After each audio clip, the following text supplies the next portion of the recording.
how likely, any statisticians in office? I know this representative from POP is coming here to tell us a lot about gentrification and foreclosure, etc. I don't know if you're a statistician or not, but think about this. The United States government is going to get a Negro, the first Negro president. How likely is it the first Negro? His name is not Robert. It's not Henry. It's not Jesse. It's not Al.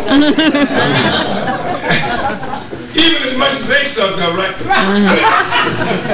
What's the likelihood that the first Negro president is going to be somebody with a Jewish Arab name? Barak, Jewish Arab. That's right. Hussein. That's right. They just lynched him. Obama, which is from the, how likely is that? I mean, what a combination. I mean, really, comrades, brothers and sisters, how likely is the first Negro elected president of the United States going to be Barack Hussein Obama? But not only that, that's not enough. Right?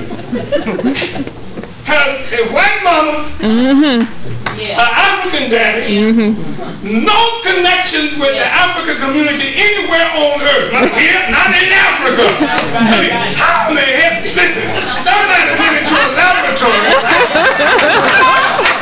All right. Listen, they'll make me go to Yakub on that.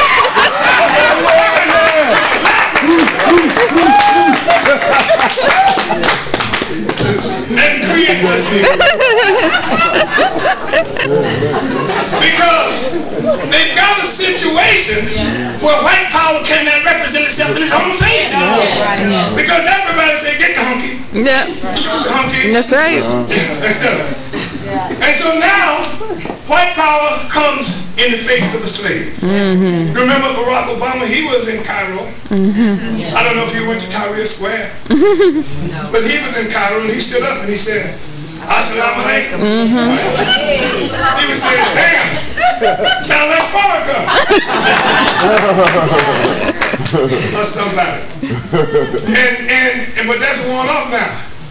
Obama, they call him for Obama in Cairo today. But they ain't calling for him on those terms.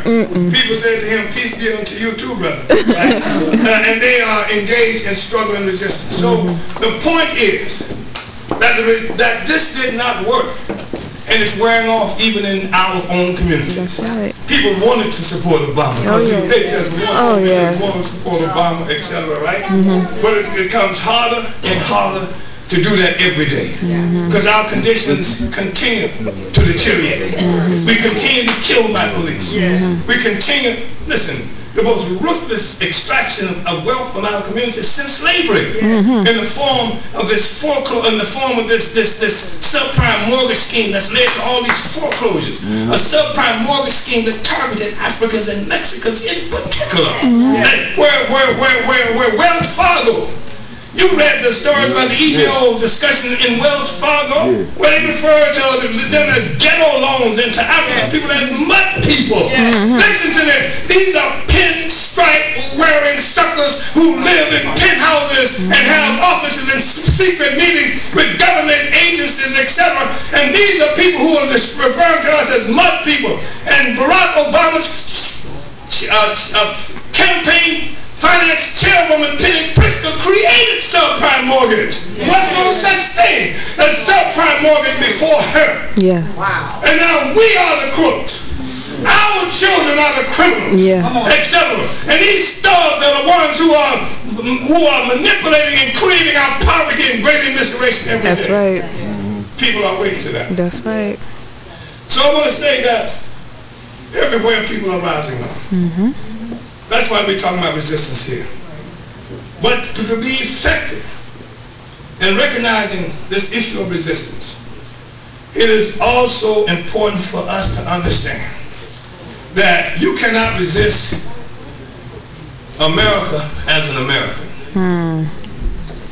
See, the people who are raising hell and giving them all those problems in Afghanistan, They are not Afro-Afghans. They recognize that they have been invaded and there's an occupying, a military colonial occupying force that's there. Right. Same thing true in Iraq. There's a military occupying force. It's national oppression. They are Iraqis who are there. And your cousins who were silly enough to go when they sent them there. Right? And we are Africans. They are fighting national oppression. They are struggling for national liberation. Our struggle has to be one for national liberation. I'm opposed to this whole concept of fighting against racism, fighting to make the oppressor like you. That's the essence of silliness. Silly. Fighting against racism. Please. But we've come to understand one thing that Henry Kissinger said that was true. That power is an aphrodisiac. If you want them to like you, get power and see how much they'll learn to love you.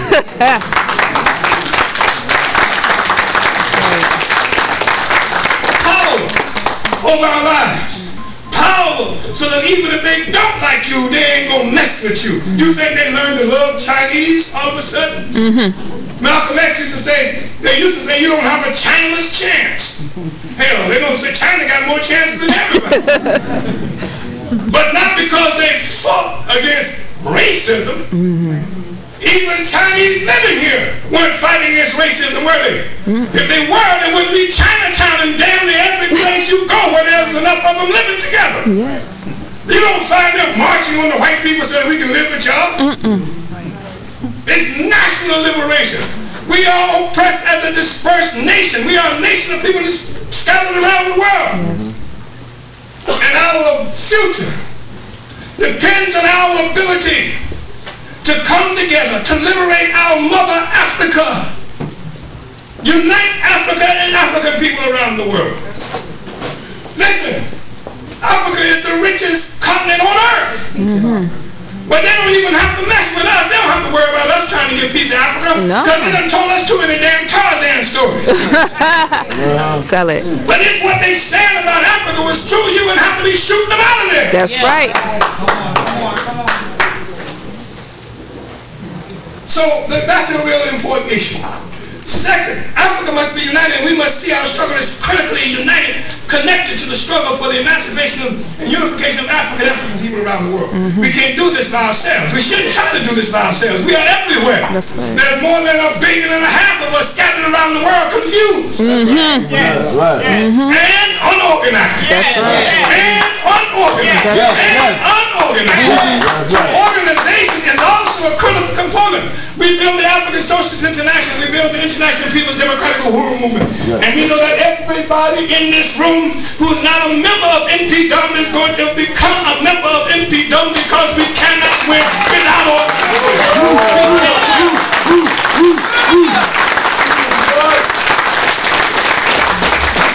organization is fundamental. So we got to come together and organize. But we don't just have any organization by name. And you have to participate in struggling to make InPDUM what it should be. That's right. We need an active, existing international